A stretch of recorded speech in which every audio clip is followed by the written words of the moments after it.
Bueno, en relación a la pregunta uno, que nos dice que cuál es la tesis o la idea principal del texto, pues básicamente es que, o sea, el texto literal es la paradigma de para atrás ni para tomar impulso, que básicamente esa es la frase que yo escogí, para atrás ni para tomar impulso. En este caso, ese es un artículo, el paradigma es un artículo de la autora Joana Prieto. Y pues básicamente la tesis o la idea principal es que esa frase de para atrás ni para tomar impulso suena muy motivadora, pero digamos, a veces puede llegar a ser peligrosa si no se utiliza de manera inteligente. Porque digamos, o sea, lo que ella plantea en sí es que a veces renunciar o a dar un paso hacia atrás es una decisión más inteligente. En la pregunta 2 básicamente, que cuáles son las ideas clave, ella nos da, pues yo puse que eran tres. Que digamos, el optimismo, si se da a ciegas, o sea, si somos muy optimistas, pero a un punto de ser ignorantes, no nos impide ver la realidad de las cosas. Y digamos, bueno, la segunda sería que digamos que muchas veces perseguimos o idealizamos objetivos, metas, entre comillas, sin entender lo que estos realmente implican y el proceso que estos llevan. Y digamos que renunciar no significa fracasar, sino que puede ser la mejor decisión cuando se piensa bien a fondo. O sea, a veces puede ser una decisión inteligente. Bueno, para la pregunta 3, Joana básicamente se basa mucho en experiencias personales, como digamos cuenta ella la historia que tuvo con su ex jefe, que era un gerente general, creo, que digamos él le decía que él tenía todos los privilegios y gracias al cargo que él tenía mucho dinero y muchos privilegios bueno, en la vida, pero que él no tenía el tiempo para disfrutarlos. Y también incluye un concepto que me pareció bastante curioso, que es el costo de oportunidad, algo así, que digamos eso fue más aplicado como a la economía, pero lo podemos tomar también en esta situación. Para la pregunta 4, digamos, ella defiende mucho, o sea, pues la pregunta 4 es del punto de vista de ella. Y pues ella defiende mucho que renunciar, o bueno, voy a decir que rendirse porque renunciar suena muy irrelevante, pero rendirse cuando está bien pensado llega a ser un acto inteligente, o sea, no débil, sino inteligente y valiente.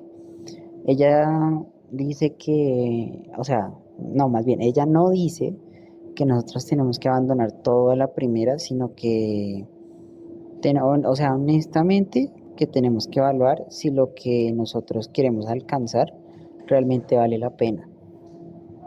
Para la pregunta 5 que dice qué intenciones se pueden identificar, bueno, el texto es muy persuasivo, o sea, y a veces y puede llegar a hacer reflexionar mucho a las personas. Pero pues ella quiere que, digamos, nosotros nos cuestionemos a nosotros mismos ese pensamiento de que siempre hay que seguir adelante sin mirar atrás. Y pues al final ofrece como puntos concretos para que nosotros sepamos cuando sí tiene sentido renunciar y cuando se vuelve un acto inteligente. Para la pregunta 6, ¿quién es el enunciador del texto? Bueno, aunque este artículo fue publicado en la página personal de ella que se llama joanaprieto.com, el texto fue escrito por un autor que lo encontré por aquí, se llama Andrés Aljur Saab. Y me puse a investigar y es un comunicador y un consultor colombiano. Y pues ella lo publicó en colaboración con él en su blog personal. La pregunta 7 que nos dice que cuál es su formación y trayectoria. Bueno, pues, o sea, yo vi la pregunta más enfocada como al que escribe el texto en su mayoría, o bueno, el que tiene el protagonismo, digámoslo así, que es Andrés Aljur.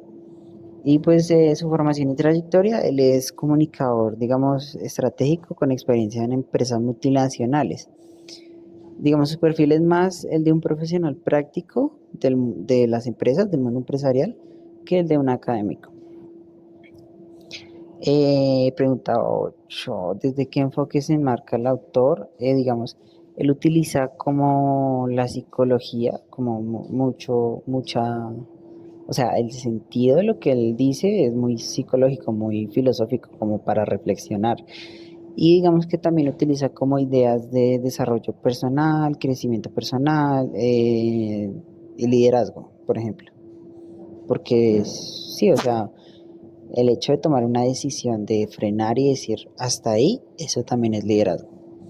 Y digamos, no es un texto académico, o sea, académico al 100% no, sino que es más como un tipo de reflexión como orientada al crecimiento personal, creería yo. Para la pregunta 9 dice, ¿cómo influyen estos conocimientos en sus argumentos? Bueno,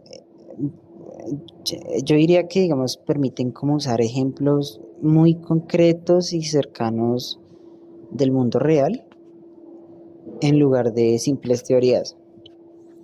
Pero digamos que sin embargo lo que ellos dicen o la manera en que ellos lo muestran y como ellos lo ven es muy individual. O sea, yo digo que es muy individual y deja de lado cosas, o sea, bueno, digámoslo, factores sociales más amplios, digamos que también influyen en las decisiones de las personas.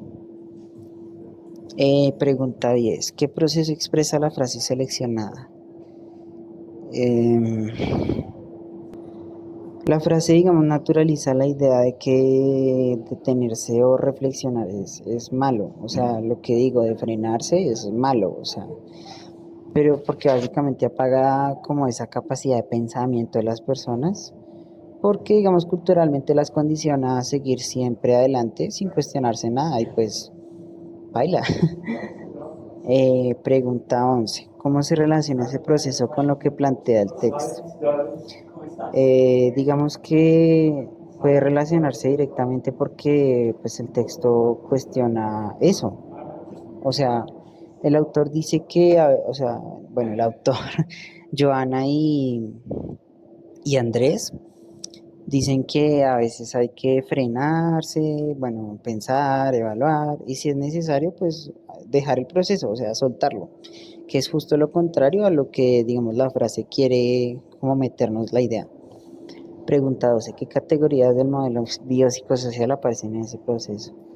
Yo diría que aparecen dos principalmente, que en este caso son la psicológica y la cultural. La psicológica porque, digamos, la frase puede generar ansiedad en las personas, o sea, sí. Y la cultural porque, digamos, es una creencia colectiva que se ha transmitido de generación en generación por muchos años. Y bueno, para la pregunta 13 de si es posible identificar variables en este proceso, sí, sí, sí, hay dos que son muy relevantes, que digamos, yo creería que son la edad y como la educación que ha recibido cada persona. Porque, digamos, la edad importa cuando la persona, digamos, está empezando a tomar decisiones, cuando es joven, y pues toma decisiones apresuradas por miedo a parecer que, o sea, por miedo a no, ¿cómo le digo? Por miedo a rendirse, digámoslo así. Y la educación que reciben las personas, porque digamos una persona con más formación y mejor formación tiene más herramientas para cuestionar este tipo de creencias.